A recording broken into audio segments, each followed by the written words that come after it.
Yemen की वो वीरान घाटियां जहां धूप भी डरीरी उतरती थी, वहीं एक छोटा सा गांव था, अल नूर। गांव की आबादी कम थी, लेकिन वहां की कहानियां बहुत थीं। उन कहानियों में एक नाम बार बार लिया जाता था, अनाया। अनाया गांव की सबसे खूबसूरत और मासूम लड़की थी। उसके चेहरे पर अजीब सी रोशनी थी, जैसे चांदनी खुद उसमें समा गई हो। लेकिन उसकी जिंदगी उतनी ही तन्हा थी। माँ बाप की मौत के बाद अनाया अपने चाचा के साथ रहती थी, जो उसे बस बोझ समझता था। एक रात, जब चांद आधा था और हवाओं में कोई बेचैनी थी, अनाया अपने आंगन में अकेली बैठी थी। तभी जंगल की ओर से एक अजीब सी आहट आई, जैसे किसी ने जमीन पर अपने भारी कदमों से दस्तक दी हो। अनाया उठी और दरवाजे तक पहुंची। बाहर कोई नहीं था, लेकिन कुछ था, कोई मौजूदगी, कोई रहस्यमयी एहसास। तभी धुंध के बीच से एक सफेद घोड़ा सामने आया। उसकी आंखें लाल थीं, और जिस तरह से वह अनाया की आंखों में देख रहा था, जैसे वो उसे सदियों से जानता हो। अनाया उस घोड़े के पास गई, लेकिन अजीब बात यह थी कि उसे जरा भी डर नहीं लगा। उसने हाथ बढ़ाया और घोड़ा झुक गया, जैसे सजदा कर रहा हो। उस पल कुछ टूट गया, या शायद कुछ नया शुरू हुआ। लेकिन गांव वालों ने अगली सुबह एक अजीब खबर दी। हमारे गांव के पुराने कब्रिस्तान में कोई रात में घोड़े की आवाजें सुनाई देती हैं, और एक कब्र खुदाई हुई पाई गई है। अनाया ने किसी को नहीं बताया कि वो घोड़ा अब हर रात उसके आंगन में आता है। लेकिन वो कौन है और क्यों सिर्फ अनाया को दिखाई देता है? कहानी यही नहीं रुकती। ये तो बस शुरुआत है। लेकिन वीडियो में आगे बढ़ने से पहले आप वीडियो को लाइक एंड चैनल को सब्सक्राइब जरूर कर लें। दोस्तों, ऐसी वीडियो बनाने में बहुत ज्यादा मेहनत लगती है, तो चैनल को सब्सक्राइब करके ही आगे बढ़ें। आइए देखते हैं ये वीडियो। रात का दूसरा पहर था। गांव नींद में डूबा हुआ था, लेकिन अनाया की आंखों में नींद नहीं थी।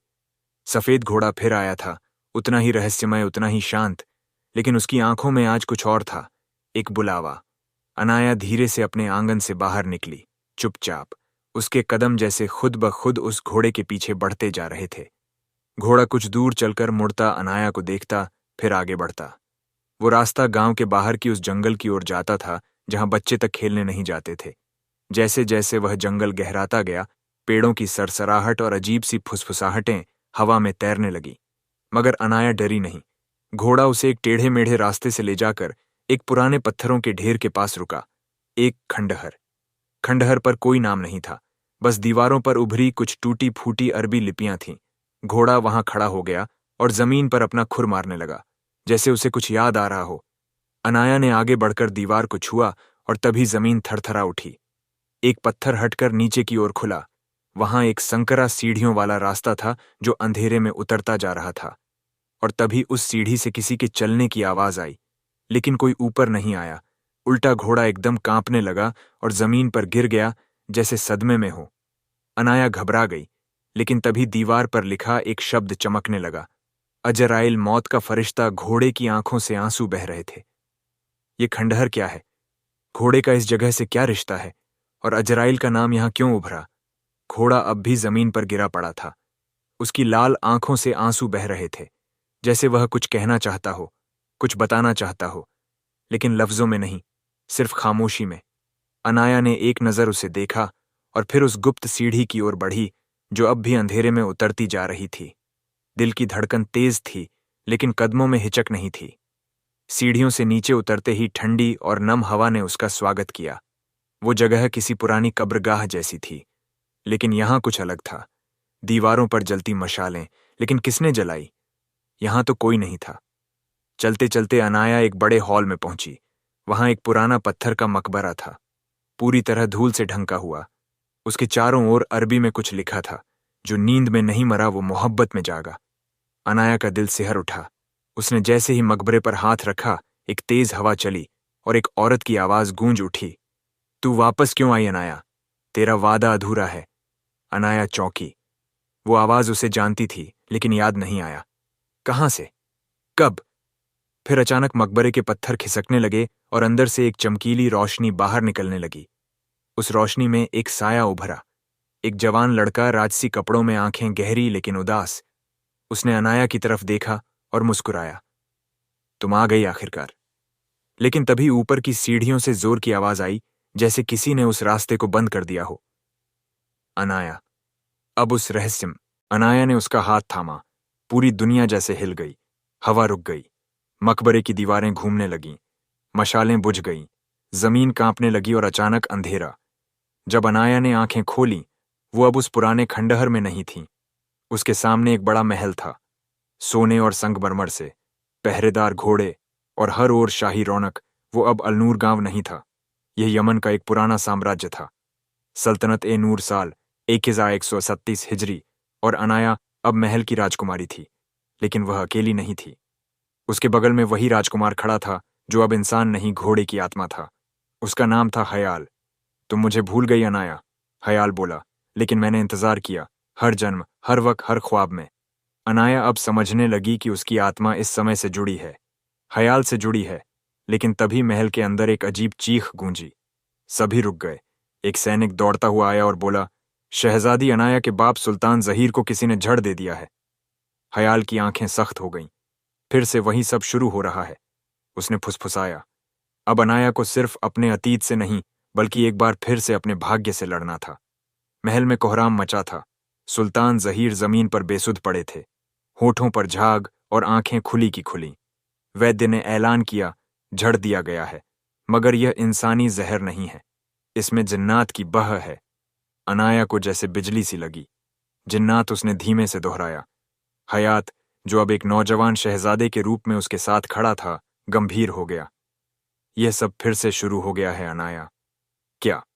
अनाया ने कांपती आवाज में पूछा। हयाल ने महल की पिछली ओर बनी एक छोटी सी मजार की तरफ इशारा किया। वो मकबरा जहां तुमने मुझे पहली बार पाया था, वो दरअसल सिर्फ मेरी कब्र नहीं, एक रूहानी कायद है। अनाया की आंखें फैल गईं। सदियों पहले तुम्हारे पिता सुल्तान जहीर को एक रहस्यमय काली किताब मिली थी। किताब उलसाया, उसमें जिन्हों रूहों और मोहब्बत को बांधने वाले मंत्र थे। उसी किताब के लालच में उन्होंने मेरी रूह को कैद किया और मेरी मौत हो गई, मगर मेरी आत्मा आजाद ना हो सकी। अनाया की सांसें रुक सी गईं। तो मेरी और तुम्हारी मोहब्बत, वो मोहब्बत आज भी सांस ले रही है, मगर मौत की जंजीरों में बंधी है। और अब कोई फिर से उसी किताब को ढूंढ रहा है। किसी ने जहीर को मारा ताकि वो रास्ता साफ हो सके। तभी हयाल की आंखें चमक उठीं। और मुझे शक है, ये सब करने वाला इंसान नहीं है, वो तुम्हारा चाचा है। अनाया सन्न रह गई। रात का सन्नाटा महल में और भी गहरा हो चुका था। अनाया की आंखों में डर था, लेकिन साथ ही साथ एक अजीब सी उम्मीद भी। हयाल ने जो कहा था, वो उसके दिमाग में गूंज रहा था। तुम्हारा चाचा इस सब का हिस्सा है। चाचा सुल्तान के विश्वास पात्र मंत्री, जिसने अनाया को हमेशा अपनी सुरक्षा का वादा किया था। लेकिन अब अनाया को महसूस हो रहा था कि वह विश्वास झूठा था। अगर हयाल की बात सही है, तो उसके चाचा ने ही सुल्तान को झड़ दिया और किताब उलसाया के रहस्यों को अपने फायदे के लिए छुपाया। अनाया के कदम अब धीमे धीमे चाचा के निजी कमरे की ओर बढ़ रहे थे। दरवाजा बंद था, लेकिन उसने धीरे से उसे खोला और अंदर दाखिल हो गई। कमरे में घना अंधेरा था, लेकिन एक कोने में किताबों का विशाल ढेर रखा था। अनाया ने एक एक किताबों को पलटते हुए किताब उलसाया को ढूंढने की कोशिश की। उसके हाथ एक पुरानी किताब पर पड़े, जिस पर सोने में लिखा था, किताब उलसाया। अनाया ने किताब को खींच लिया। वह उतनी भारी नहीं थी, लेकिन जैसे ही उसने इसे खोला, उसकी अंगुलियां थरथराईं। किताब की हर पंक्ति में अजीब से खून के निशान थे। ये सब सच है, अनाया ने बुदबुदाया, और यह किताब किसी भी वक्त मेरी जिंदगी को बदल सकती है। लेकिन तभी कमरे का दरवाजा खोलने की आवाज आई।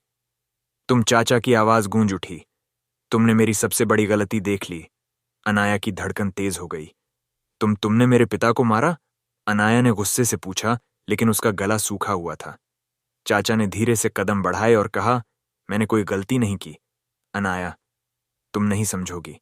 तुम्हें जो भी सच बताया गया है, वह आधा सच है। तुम नहीं जानती कि यह किताब क्या कर सकती है। अगर तुम मेरे रास्ते में आ गई, तो मैं तुम्हारी और हयाल की मोहब्बत को हमेशा के लिए खत्म कर दूंगा। अनाया का चेहरा एक पल के लिए सख्त हो गया।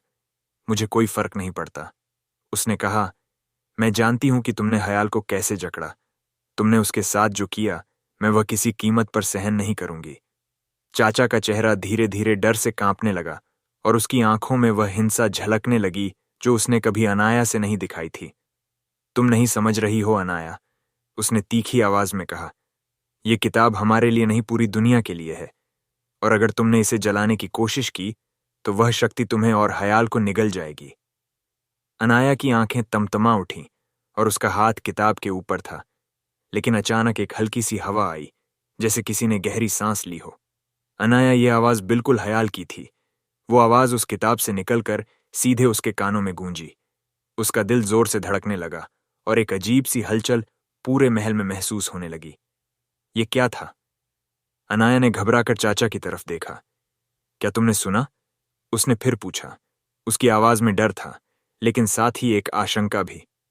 यह कुछ और नहीं, बस तुम्हारे दिमाग का वहम है, चाचा बोला, लेकिन उसकी आवाज में भी असमंजस था। लेकिन अनाया को अब यह महसूस हो रहा था कि वह अकेली नहीं है। हयाल का साया उसकी ओर बढ़ रहा था, जैसे वह उसे कहीं ले जाना चाहता हो। हयाल, अनाया ने खुद को आवाज दी, मैं तुम्हारे पास आ रही हूं। उसके बाद एक अजीब सा तेज हलचल हुआ और अचानक किताब के पन्ने अपने आप खुल गए। किताब के अंदर से एक रहस्यमयी रोशनी निकली और उसी रोशनी में हयाल का रूप फिर से उभरा। वह अब किताब से बाहर आ रहा था। उसकी आंखों में वही दर्द और वही मोहब्बत थी जो अनाया ने हमेशा महसूस की थी। अनाया, हयाल की आवाज फिर से गूंजी, लेकिन इस बार वह और करीब था। तुम्हें बचाने के लिए मुझे तुम्हारे पास आना पड़ा। अब मैं तुम्हारे साथ हूं हमेशा के लिए। लेकिन तभी चाचा की आवाज आई, तुम दोनों ने जो किया वह एक खतरे की शुरुआत है। अनाया, अगर तुम अब भी हयाल के साथ गई तो तुम्हारा भविष्य बर्बाद हो जाएगा। अनाया का दिल भर आया। वह एक पल को खामोश रही, लेकिन फिर उसने किताब को बंद किया और कहा, मैं हयाल के साथ जाऊंगी और मैं अपने दिल की सुनूंगी। महल की दीवारें अब पूरी तरह से बेजान हो चुकी थीं। अनाया और हयाल के बीच गहरी आंखों की समझ थी। किताब उल साया अब उनके हाथों में थी और वे जानते थे कि अगला कदम हर चीज का अंतिम मोड़ होगा।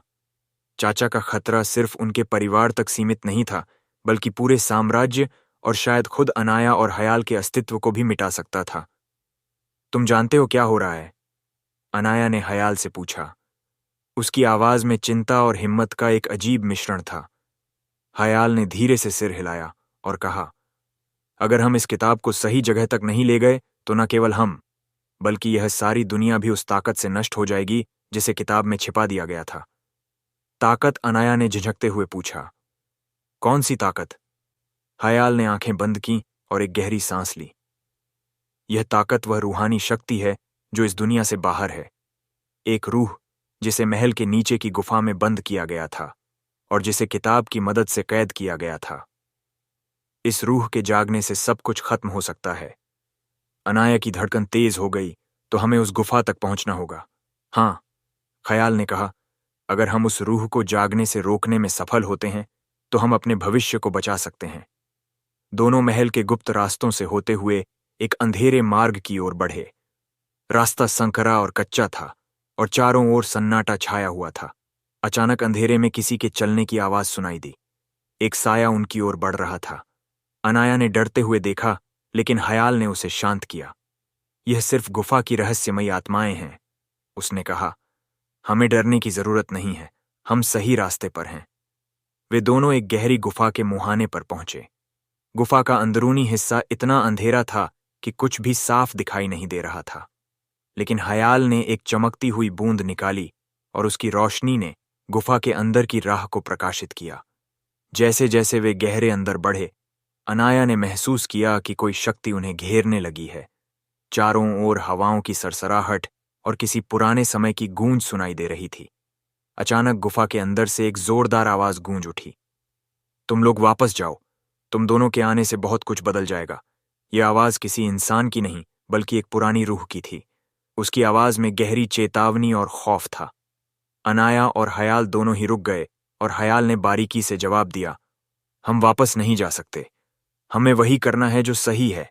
आवाज फिर से गूंज उठी, तुमने मेरी नींद को जगा दिया है, अब इसका खामियाजा भुगतना पड़ेगा। गुफा की दीवारें अचानक हिलने लगीं और अंधेरे में से एक भयानक आकृति उभरी। ये कोई साधारण आत्मा नहीं थी, बल्कि एक राक्षसी शक्ति थी जो किताब उल साया से मुक्त हो चुकी थी। उसकी आंखों में आग की लपटें थीं और वह एक खौफनाक राक्षस की तरह अनाया और हयाल की ओर बढ़ने लगा। राक्षस की भयावह आकृति धीरे धीरे गुफा के भीतर उभर रही थी। उसकी आंखें आग की लपटों की तरह जल रही थीं और उसके शरीर से काले धुएं की लकीरें निकल रही थीं। गुफा में सन्नाटा और अंधेरा था, जैसे पूरा स्थान राक्षस के सामने हार चुका हो। अनाया और हयाल दोनों उस भयानक शक्ति के सामने खड़े थे, लेकिन दोनों के दिलों में एक मजबूत इरादा था। हमें इस शक्ति को रोकना होगा, नहीं तो ये पूरी दुनिया को निगल जाएगा। हमारे पास सिर्फ एक मौका है। हयाल ने फुसफुसाते हुए कहा, तुम याद करो अनाया, जो मैंने तुम्हें उस किताब में पढ़ने को बताया था, वह पुराना मंत्र जो हमें किताब में मिला था। यही वह समय है। अनाया की आंखें चमक उठीं। उसने किताब को एक बार फिर खोला और उसमें एक पुराने बेईमानी से दिखते मंत्र को पढ़ने लगी। उसकी आवाज धीरे धीरे गूंजने लगी और गुफा में एक अजीब सी हलचल पैदा होने लगी। अचानक राक्षस की आंखों में और भी ज्यादा आग भड़क उठी और वह गर्जना करने लगा, तुम मुझे नहीं रोक सकते। राक्षस ने गुस्से में आकर दहाड़ मारी। उसकी आवाज गुफा की दीवारों से टकराकर वापस आई, लेकिन अनाया और हयाल का इरादा मजबूत था। अनाया ने मंत्र पढ़ते हुए और हयाल ने उसकी मदद करते हुए वह शक्ति का केंद्र छेड़ा। गुफा की दीवारें कंपन करने लगीं और गहरी हलचल से गुफा का मुंह बंद हो गया, जैसे कुछ दैवीय शक्तियां जाग रही हों। हमें जल्दी करना होगा, भयाल ने कहा। यह शक्ति हमसे पहले इस गुफा को जकड़ लेगी। अनाया ने अपनी पूरी ताकत लगा दी और मंत्र को जोर से पढ़ना जारी रखा। उसकी आवाज अब गुफा में गूंजने लगी और राक्षस की ताकत कम होने लगी। उसकी आंखों की आग धीमी होने लगी और उसका रूप भी मंद पड़ने लगा।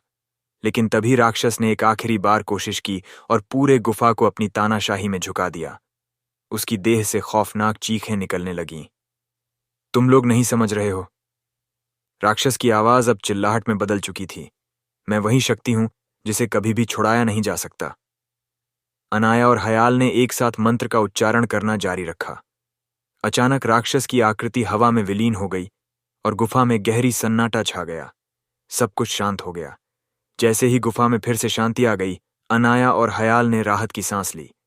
राक्षस अब कहीं नहीं था, लेकिन फिर गुफा की दीवारों से एक नई आवाज गूंज उठी। इस बार नायक नहीं, बल्कि एक चेतावनी थी। तुमने एक दैवीय शक्ति को जागा दिया है, अनाया। यह आवाज अब अनाया के भीतर गूंज रही थी, एक रहस्यमय गहरी चेतावनी जो साफ कह रही थी कि जो भी हुआ था वह सिर्फ शुरुआत था। गुफा में शांति का वह क्षण सिर्फ कुछ सेकंड का था। जैसे ही अनाया और हयाल ने राहत की सांस ली, गुफा की दीवारों से हल्की सी दरारें दिखने लगीं। अचानक एक भयंकर ताकत का एहसास हुआ। अनाया के शरीर में एक अजीब सी कंपन दौड़ने लगी और उसकी आंखों के सामने अंधेरे में एक नई आकृति उभरने लगी। ये क्या है? अनाया ने हयाल से कहा। उसकी आवाज में घबराहट थी। हयाल ने उसका हाथ मजबूती से थामते हुए कहा, यह वही शक्ति है जिसे हम महसूस कर रहे थे। राक्षस की हार ने एक और शक्ति को मुक्त कर दिया है। हम बहुत करीब हैं। अनाया एक और भयंकर चीख गुफा में गूंज उठी और एक विशाल छाया अचानक उनके सामने प्रकट हुई। ये राक्षस नहीं था, बल्कि एक और शक्तिशाली रूहानी प्राणी था जो इस गुफा में कैद था। उसकी आंखें जलती हुई थीं और शरीर से आग की लपटें निकल रही थीं। उसका रूप पूरी तरह से अंधकारमय था और उसकी उपस्थिति ने गुफा को एक गहरे आतंक से भर दिया। तुम दोनों ने वह किताब पढ़ी जिसे कभी नहीं पढ़ा जाना चाहिए था, रूहानी प्राणी ने गर्जना की। अब तुम्हें इसका परिणाम भुगतना होगा। हयाल ने अनाया को एक कदम पीछे खींचते हुए कहा, यह कोई साधारण प्राणी नहीं है। यह वह ताकत है जिसे दुनिया से मिटा दिया गया था। अब हमें इसे हराने के लिए अपनी पूरी शक्ति जुटानी होगी। रूहानी प्राणी ने अपनी जलती हुई आंखें उनके ऊपर डालीं और उसकी आवाज में एक गहरी चुनौती थी। तुमने यह किताब खोली तो तुमने मेरे पुनः जन्म का रास्ता खोला। अब मैं तुम्हें तबाह करूंगा। अनाया और हयाल ने एक दूसरे की ओर देखा। अनाया के दिल में डर था, लेकिन उसके भीतर एक और भावना थी, मोहब्बत और साहस। अगर वे इस प्राणी का सामना नहीं करते तो दुनिया को इसके खतरों से बचाया नहीं जा सकता था। हयाल ने उसके हाथ को मजबूती से पकड़ा और दोनों ने मिलकर एक पुरानी मंत्र की ओर ध्यान लगाया जिसे उन्होंने किताब से सीखा था। अनाया की आंखों में एक नई चमक आ गई और उसने मंत्र पढ़ना शुरू किया। जैसे ही उसने पहला शब्द बोला, गुफा में एक झंकार गूंजने लगी और रूहानी प्राणी ने एक जोरदार चीख मारी। उसकी शक्ति कम होने लगी, लेकिन वह भी बिना किसी आसानी के हार मानने वाला नहीं था। तुमने यह गलत किया है, रूहानी प्राणी ने कहा। अब तुम्हें अपनी मौत का सामना करना होगा। गुफा की दीवारें अब पूरी तरह से कांप रही थीं और रूहानी प्राणी की आंखें आग की लपटों से भरी हुई थीं। उसकी हर हरकत से गुफा की धरती कांप रही थी। अनाया और हयाल दोनों की सांसें तेज हो गईं, लेकिन उनके दिल में एक अद्वितीय शक्ति का एहसास हो रहा था। उन्होंने वह किताब पढ़ी थी और उसी किताब में एक अंतिम मंत्र था, वह मंत्र जो इस प्राणी को हराने की शक्ति रखता था, लेकिन इसके लिए एक बड़ी कीमत चुकानी पड़ती। हयाल अनाया ने धीरे से कहा, हमें अब वह मंत्र पढ़ना होगा। हमें इस प्राणी को समाप्त करना होगा, नहीं तो पूरी दुनिया खतरे में पड़ जाएगी। हयाल ने उसकी आंखों में देखा और कहा, हम तैयार हैं अनाया। अगर हमें यह बलिदान देना पड़े तो हम देंगे, लेकिन हम इस खतरनाक शक्ति को रोकेंगे। दोनों ने एक दूसरे का हाथ मजबूती से थामा और वह पुराना मंत्र पढ़ना शुरू किया। जैसे ही अनाया ने पहला शब्द बोला, गुफा में एक तेज रोशनी फैलने लगी। रूहानी प्राणी अचानक थम गया। उसकी आंखों में असहनीय दर्द की झलक दिखाई दी, लेकिन वह झुका नहीं। उसकी शक्ति अब और भी घातक हो गई थी और वह गुस्से से दहाड़ा। तुम नहीं जानती हो कि तुम क्या कर रही हो, उसने भयंकर आवाज में कहा। यह शक्ति तुम्हें नष्ट कर देगी। लेकिन अनाया और हयाल ने कभी हार नहीं मानी। उनका प्यार और विश्वास एक दूसरे में और दुनिया में शांति लाने का इरादा इतना मजबूत था कि वे उस रूहानी प्राणी के भय और गुस्से से नहीं डरे। जैसे जैसे वे मंत्र का उच्चारण कर रहे थे, गुफा की दीवारों से एक रहस्यमय शक्ति का प्रवाह शुरू हो गया। रूहानी प्राणी अब चिल्ला रहा था, लेकिन मंत्र की शक्ति ने उसकी घातक ऊर्जा को कमजोर करना शुरू कर दिया। उसकी उपस्थिति और भी धुंधली होने लगी और उसके शरीर से लपटें धीरे धीरे शांत होने लगी। लेकिन जैसे ही यह प्रक्रिया पूरी होने वाली थी, गुफा में एक जोरदार धमाका हुआ। रूहानी प्राणी ने अपनी पूरी शक्ति से एक आखिरी बार हमला किया। उसकी लपटें और चीखें गुफा में गूंज उठीं। अनाया और हयाल दोनों अपनी आंखें बंद करके मंत्र का उच्चारण जारी रखते हैं, लेकिन अब उनके पास ज्यादा समय नहीं था। अचानक एक तेज झंकार गूंजती है और सब कुछ शांत हो जाता है। जब अनाया और हयाल की आंखें खुलती हैं, तो वे पाते हैं कि रूहानी प्राणी अब बिल्कुल गायब हो चुका है। गुफा में कुछ देर के लिए एक अजीब सी शांति छाई रहती है, लेकिन फिर धीरे धीरे वह जगह पहले जैसी हो जाती है। रूहानी प्राणी की शक्ति पूरी तरह से समाप्त हो चुकी थी और गुफा की दीवारों से वह काली छाया हट चुकी थी। हयाल ने अनाया का हाथ थामा और उसकी आंखों में एक गहरी राहत झलक उठी। हमने इसे कर लिया अनाया, हयाल ने कहा। हमने दुनिया को बचा लिया। लेकिन तभी गुफा के भीतर एक नया स्वर गूंजने लगता है, इस बार एक रहस्यमय और खतरनाक। अनाया और हयाल को एहसास हुआ कि उनका असली संघर्ष अभी शुरू हुआ है। क्या यह नई आवाज एक और प्राचीन शक्ति का संकेत थी? गुफा की दीवारों से एक धीमी सी गूंज उठी, जैसे कोई बुरी शक्ति फिर से जागने वाली हो। अनाया और हयाल के चेहरे पर हल्की सी चिंता थी, क्योंकि उन्होंने अनुभव किया था कि राक्षस और रूहानी प्राणी के हारने के बाद भी यह गुफा पूरी तरह से शांत नहीं थी। किसी ने उनके संघर्ष को देखा था और शायद वे अब अपनी आखिरी परीक्षा के सामने थे। क्या यह खत्म हो गया? अनाया ने हयाल से पूछा।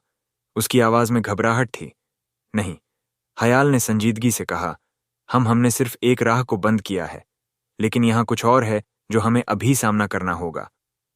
गुफा के भीतर एक अजीब सी हलचल शुरू हुई। गुफा के सिरे से एक अदृश्य शक्ति का प्रवाह महसूस हो रहा था। फिर अचानक एक और प्राचीन आकृति उभरी। यह एक विशाल डरावना रूप था जो गुफा की दीवारों से बाहर की ओर फैलने लगा। उसकी आंखें चमक रही थीं और उसका रूप बिल्कुल अलग था। वह कोई राक्षस नहीं था, बल्कि एक दैत्य देवता, जिसे शांति के बजाय तबाही फैलाने के लिए छोड़ दिया गया था। तुम दोनों ने मुझे मुक्त किया है, उस दैवीय आकृति ने घनी और गहरी आवाज में कहा। अब तुम्हें इसके परिणाम भुगतने होंगे। तुम कौन हो? अनाया ने घबराते हुए पूछा। क्या चाहते हो? मैं वह हूं जो कभी इस गुफा में बंद किया गया था, वह आकृति बोली। मेरे पास वह शक्ति है जो तुम्हारे लिए विनाशकारी होगी। तुम दोनों को मुझे हराने का कोई तरीका नहीं मिलेगा, क्योंकि मैं तुम्हारे डर और प्यार को समझ सकता हूं। हयाल ने अनाया को एक गहरी नजर से देखा और फिर हिम्मत से कहा, हमने तुम्हारी तरह की ताकत को पहले भी हराया है, हम हार नहीं मानेंगे। उस दैवीय आकृति ने एक हंसी उड़ाई और उसकी शक्ति ने गुफा को और भी घना कर दिया। गुफा के भीतर असामान्य अंधेरा फैलने लगा और अनाया को महसूस हुआ कि उसके शरीर में कुछ अजीब सी ऊर्जा बह रही है, जैसे वह किसी दैवीय अस्तित्व के संपर्क में हो। हयाल के चेहरे पर भी वही भावनाएं थीं। उनके भीतर भी वह शक्ति महसूस हो रही थी जो वे अब तक महसूस नहीं कर पाए थे। अचानक वह आकृति घूमते हुए हवा में घुलने लगी और उसकी आवाज गुफा में गूंजने लगी। तुम दोनों के बीच का प्यार वह मेरी शक्ति को रोकने के लिए बहुत कमजोर है। तुम्हारे प्यार में डर है और यही तुम्हारी हार है। लेकिन अनाया और हयाल अब समझ गए थे, ये केवल एक शक्ति का खेल नहीं था, यह एक आत्मिक लड़ाई थी, एक लड़ाई उनकी मोहब्बत और विश्वास की। अनाया ने गहरी सांस ली और हयाल की तरफ देखा। वे एक दूसरे का हाथ मजबूती से थामे थे। उनके भीतर एक अद्वितीय विश्वास था। अगर उनके बीच प्यार और विश्वास था तो यह दुनिया की किसी भी शक्ति से बड़ा था। हम हार नहीं मानेंगे, अनाया ने दृढ़ता से कहा। हमारे बीच का प्यार, यह विश्वास हमें जीतने देगा।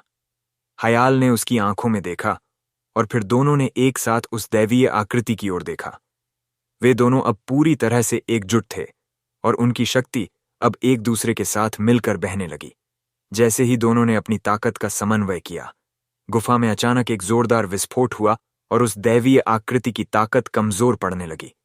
उसकी आंखों में डर की झलक दिखी और वह आकृति ढहने लगी। गुफा के भीतर की शांति और रोशनी वापस लौट आई और वह दैवीय आकृति पूरी तरह से नष्ट हो गई। अनाया और हयाल ने एक दूसरे की ओर देखा और उनकी आंखों में राहत और प्यार की चमक थी। हमने इसे कर लिया, अनाया ने कहा। एक हल्की मुस्कान के साथ, हमने दुनिया को बचाया, हयाल ने कहा। लेकिन सबसे बड़ी जीत हमारे प्यार की थी। गुफा अब शांत थी और बाहर सूरज की रोशनी आ रही थी। अनाया और हयाल ने हाथ में हाथ डालकर गुफा से बाहर कदम रखा। वे जानते थे कि अब उन्हें कोई नहीं रोक सकता, क्योंकि उनका प्यार अब किसी भी ताकत से बढ़कर था। ये कहानी एक नई शुरुआत का संकेत थी। उनके सामने अब पूरी दुनिया थी और उनका प्यार सबसे बड़ी शक्ति बन चुका था। अगर आपको यह वीडियो पसंद आया हो तो वीडियो को लाइक, शेयर और सब्सक्राइब करना ना भूलें। मिलते हैं अगले एपिसोड में फिर।